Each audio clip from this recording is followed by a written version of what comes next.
Yun nga, nag-ano kami ng mga plano, inalam na brainstorming kami kung ano yung mga susunod na mga gawain, kung ano yung mga kailangan pa namin gawin para maging mga successful, lalong-lalo na maraming mga maisog group na gustong magpahayag din sa iba't ibang bansa. So, kailangan talaga ng malaking organisasyon at kailangan talagang magkaisa. So, alam naman din po natin na mayroong mga umusbong na mga bagong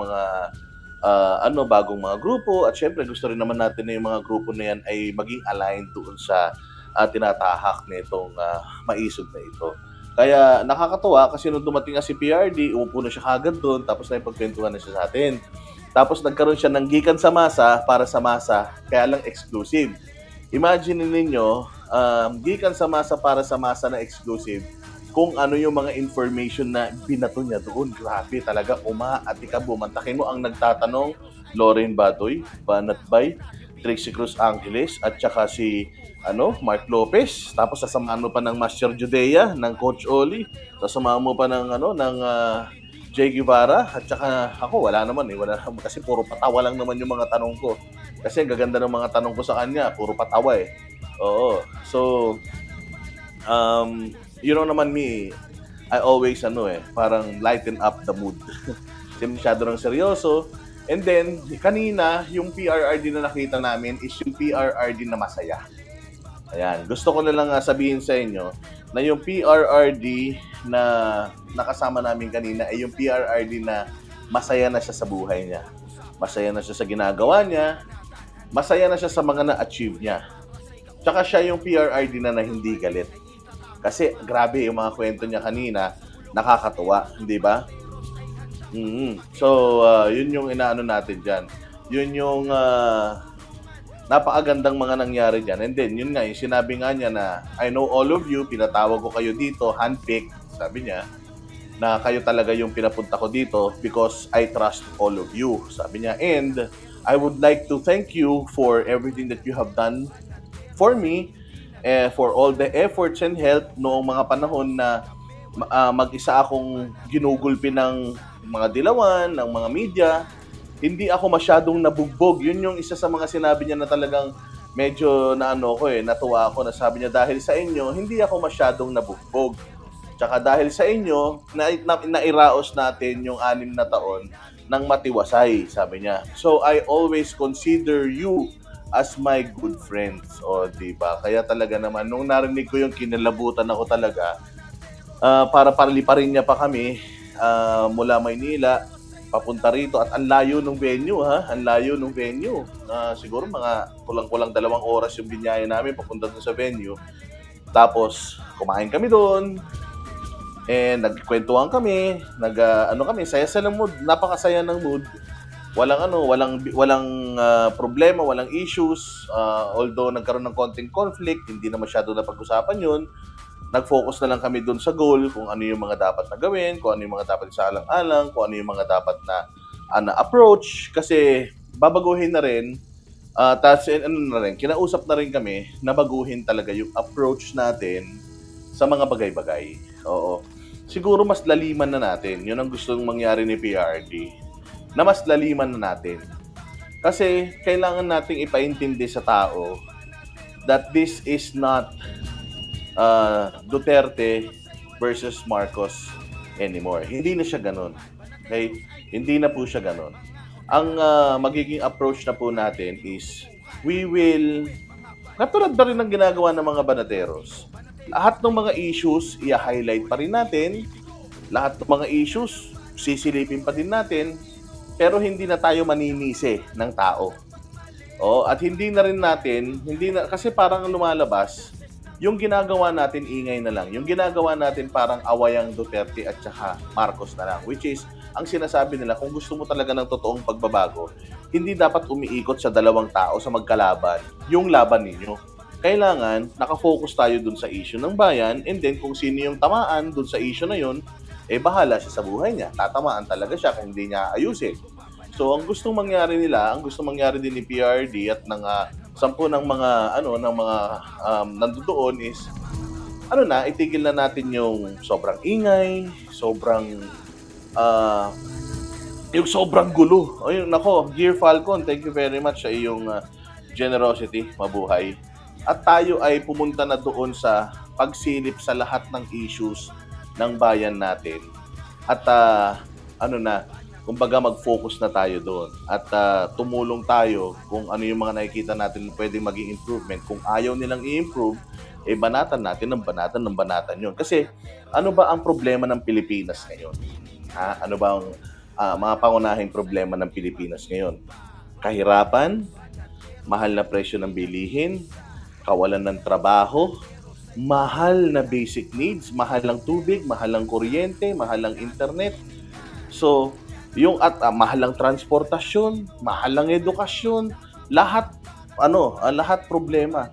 Kaya yan ang gagawin natin is tututukan natin mga bossing yung mga issues na yan at aaraw-arawin natin yung mga issues na yan at kailangan mapaintindi natin sa mga Pilipino na yung ginagawa nating hakbangin, katulad ng sinasabi ko, some people think na yung ginagawang hakbangin ng Maisog is para agawin yung kapangyarihan, para pag-resignin si Bongbong Marcos. Hindi po ganun ang layunin ng Maisog per se. Ang layunin po talaga nila is maging maayos. Una, yung transparency, accountability, yung chacha, hindi na matuloy yon.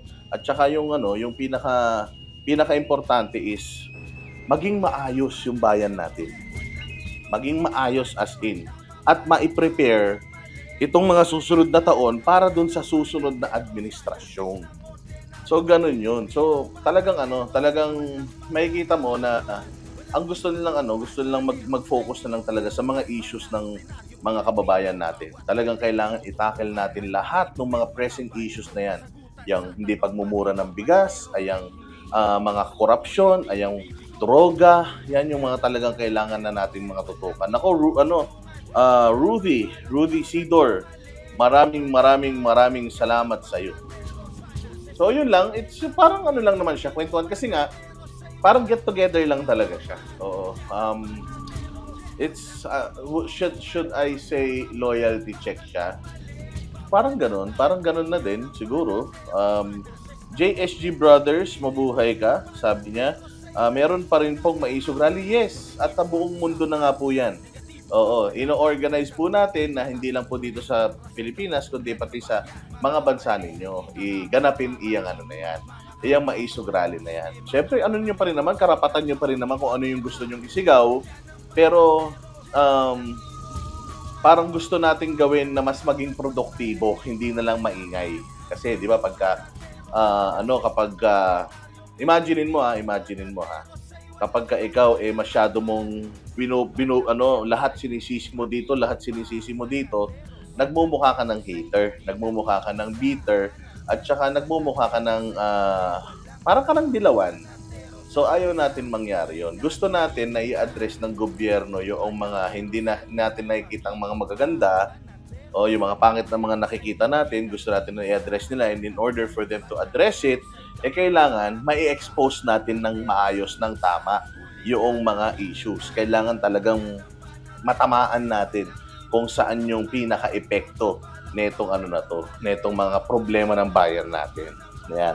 Pinaka-the best na gawin, magdasal sa Panginoon at maniwala sa power of prayer. Tama po yan. Basta grabe kanina si PRRD sobrang energetic, sobrang lively, sobrang saya niya.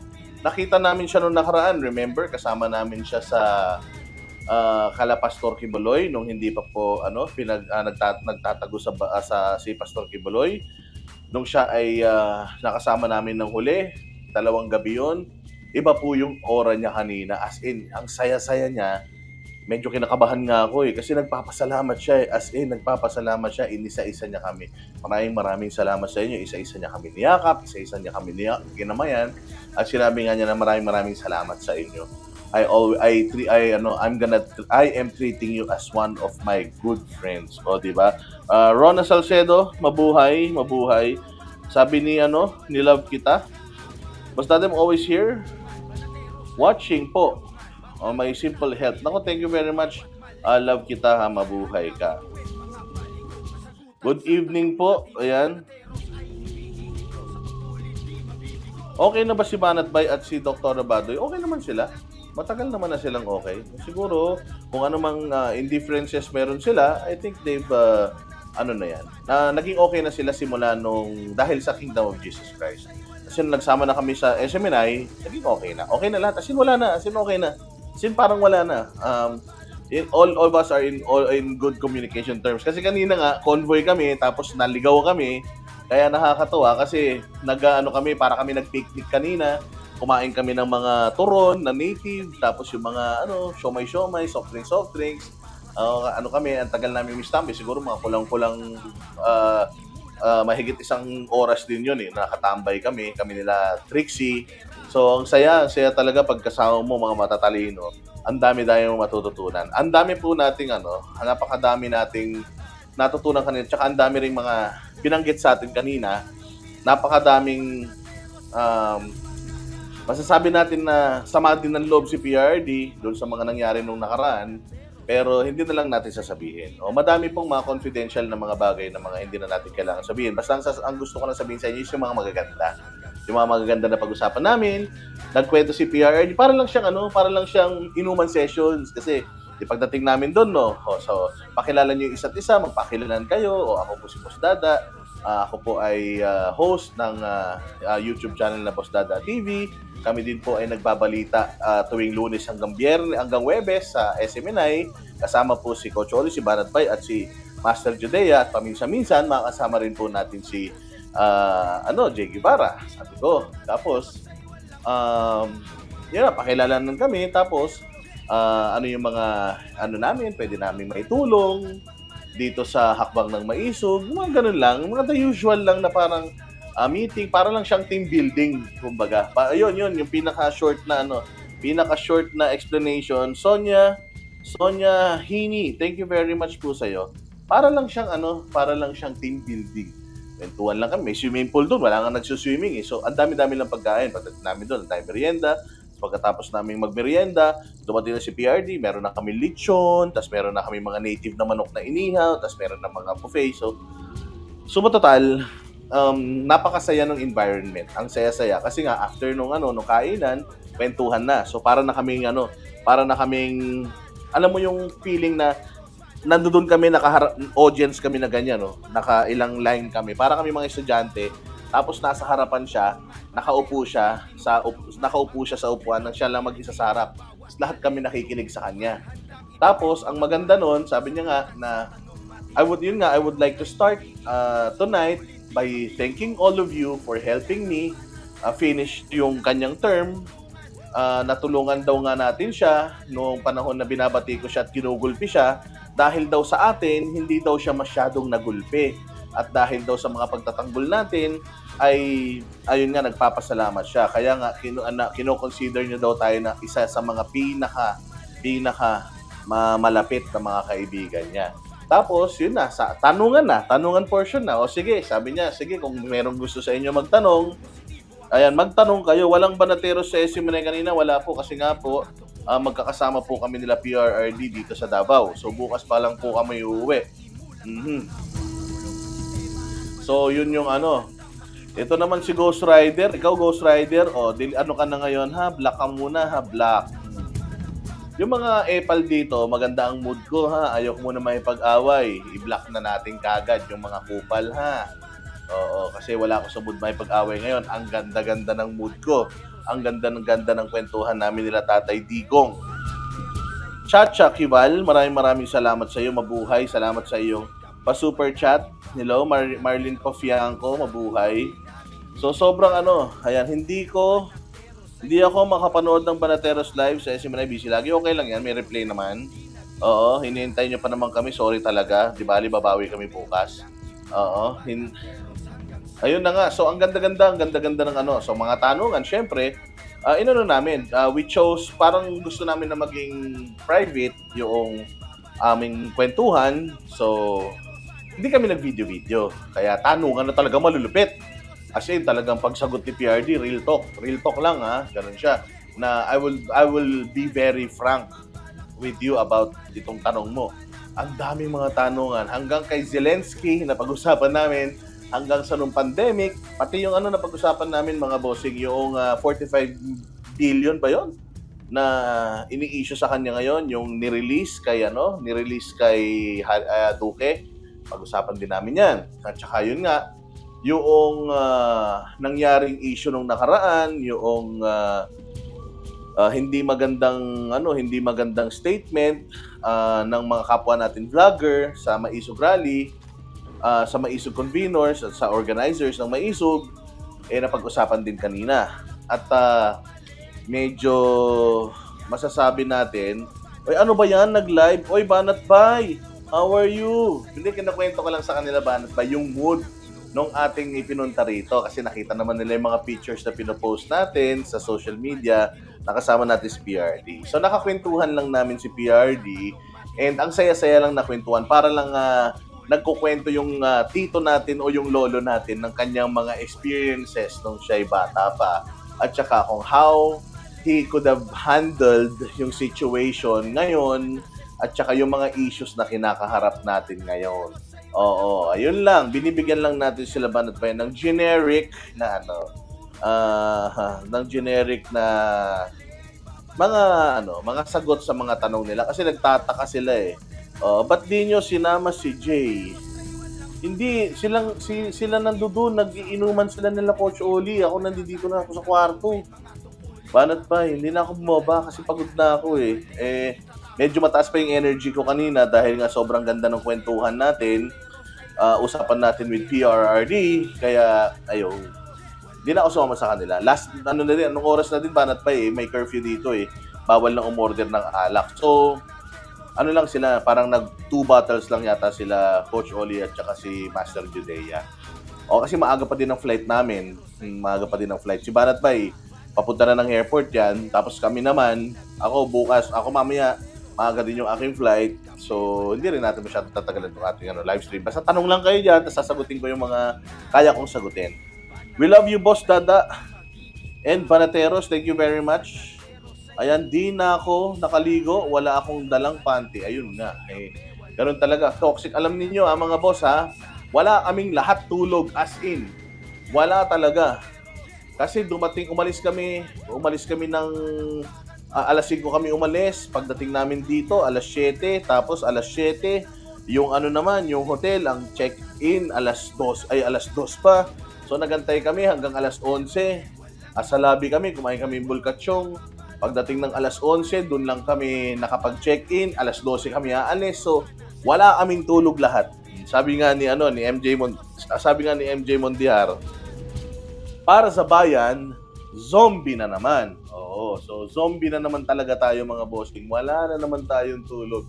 At ito nga, anong oras na naman, mag-aalauna na naman, tapos maaga na naman tayong gigising bukas dahil flight na naman natin. So talagang nagpunta kami dito.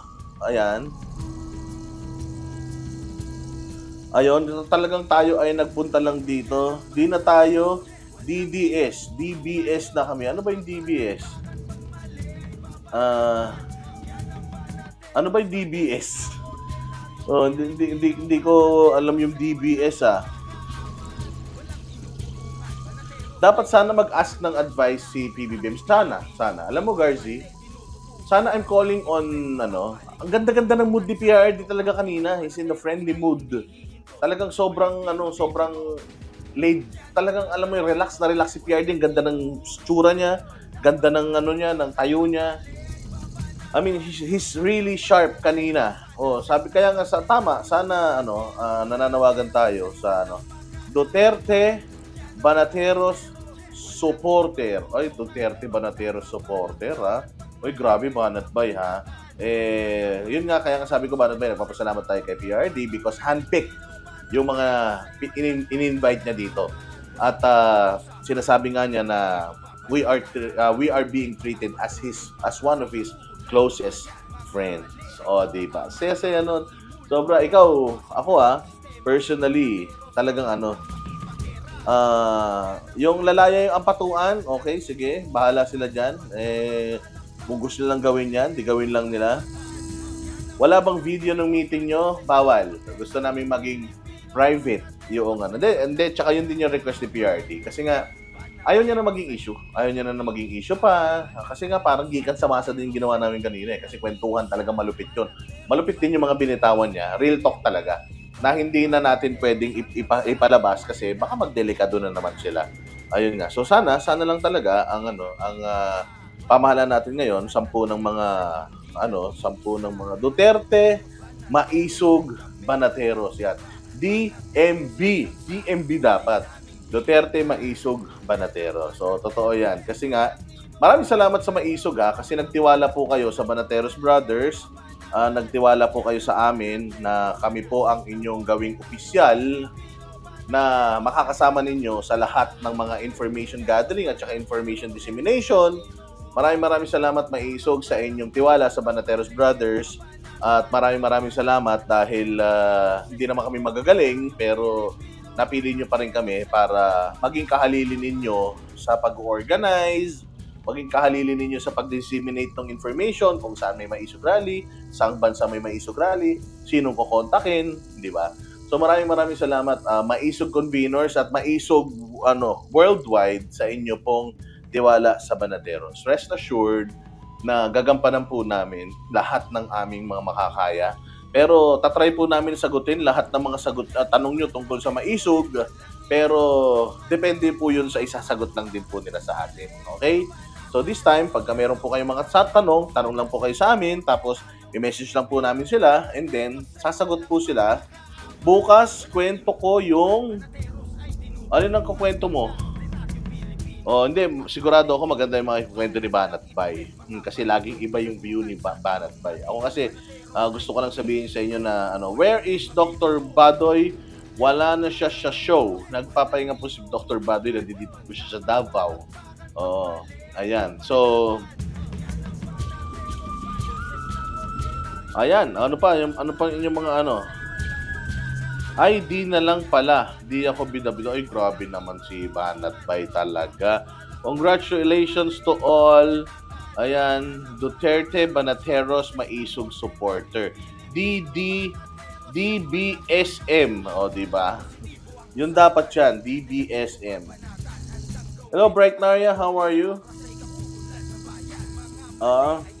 Sabi ni Storm, Banat Bay, naabangan niya yung vlog. Pasensya na, hindi nakapag-live si Banat Bay kagabi dahil maaga yung flight niya kanina. Pagkakaiwalay kami ng flight, yan. Yan, tama yan. Huwag mo na i-public kasi, hindi, tsaka din. Ayun na nga, mas gusto na nga natin mag-focus doon sa issue. Hindi na doon sa parang nagiging na lang siyang away ng dalawang political clan. Parang dapat ialis na natin yung mga sarili natin doon. Si PRD na din ang nagsabi na dapat focus na tayo doon sa mga issues ng bayan. Kailangan makahanap ng kakampi yung mga bayan sa mga panahon na nag-struggle sila. Kailangan nandito tayo para samahan sila doon sa struggle at nandito tayo para expose yung problema at nandito tayo para gisingin yung mga ahensya ng gobyerno pati ang pamahalaan mismo ang Malacanang na isolve itong problema na to. Kailangan maging kaisa na natin lahat mula mo sa mga estudyante hanggang sa mga nanay, tatay, mga anak, mga trabahador, hanggang sa mga eskwelahan, middle class na mga nagtatrabaho, hanggang sa simbahan, basta lahat ng komunidad, kailangan masaklaw natin yung mga pangangailangan nito at magising natin yung kinauukulan para matugunan yung mga problemang kinakaharap natin sa mga ahensyang ito, di ba? Yes, bawal ang bida-bida kanina. Lahat, ang isa lang ang bida kanina si PRRD. Walang walang mga tawag diyan, walang magaling, hindi porket si Trixie Cruz Angeles, hindi porket siya abogado siya, hindi siya yung pinakamagaling. Nandoon din pala si Atty. Glenchong at talaga namang masaya tayo doon sa speech ni Atty. Glenchong kanina. Napakahusay. So, nawin ni Atty. Glenchong yung ating respect. Napakahusay ni Atty. Glenchong at talagang pinakita ni Atty. Glenchong na siya ay talagang ibinubuhos niya yung kanyang puso, ibinubuhos niya yung kanyang time kahit na mawalan siya ng lisensya. Kasi meron na raw daw siyang 5 or 4 na disbarment case dahil nga sa pagsama niya dito sa Maisog. So, 4 na beses na tayo nagkaroon ng Maisog. So, 4 na rin pong disbarment case meron siya. Oo nga, sabi nga niya na, "Di bali nang mawalan ako ng lisensya, basta alam ko na ginagawa ko yung tama." So, talagang taas ang kamay natin do'n kay, Attorney Glenchong. Bago yun sa mga kasi usually yung mga speeches ni Attorney Glenchong sa ulo ko na, eh. Pero itong sinabi ni Attorney Glenchong kanina, tumingin pa siya kay Attorney Trixie Cruz Angres kasi abogado din yun. Parang kino-confirm niya na, Attorney Trixie Cruz, alam mo kung gaano kaimportante sa atin yung lisensya natin bilang isang abogado. Pero i-give up ko 'to kasi gusto ko ng pagbabago sa Pilipinas. Kaya talaga namang ako ay humanga ng lubos diyan kay Attorney Glenchong kanina. Kaya Attorney Glenchong, +5 ka. Di ba, di ba, di ba? So, totoo ba, Boss Dada, na maraming SAF na dineploy? Marami pong checkpoints sa Mindanao. May mga checkpoints tayong nadaanan kanina, pero maluwag naman. So far, maluwag naman and peaceful po yung Davao kasi nag-ikot-ikot tayo kanina. Okay naman din. Tsaka nung nakaraan din, yung mga kasamaan nating vloggers na sila Pambansang Loyal, tsaka sila Bisdak, nag-ikot-ikot din sila nung nakaraan eh. At talagang ipinakita din naman nila how safe and clean and obedient yung mga taga Davao. Kaya Davao is okay. Davao is malupit.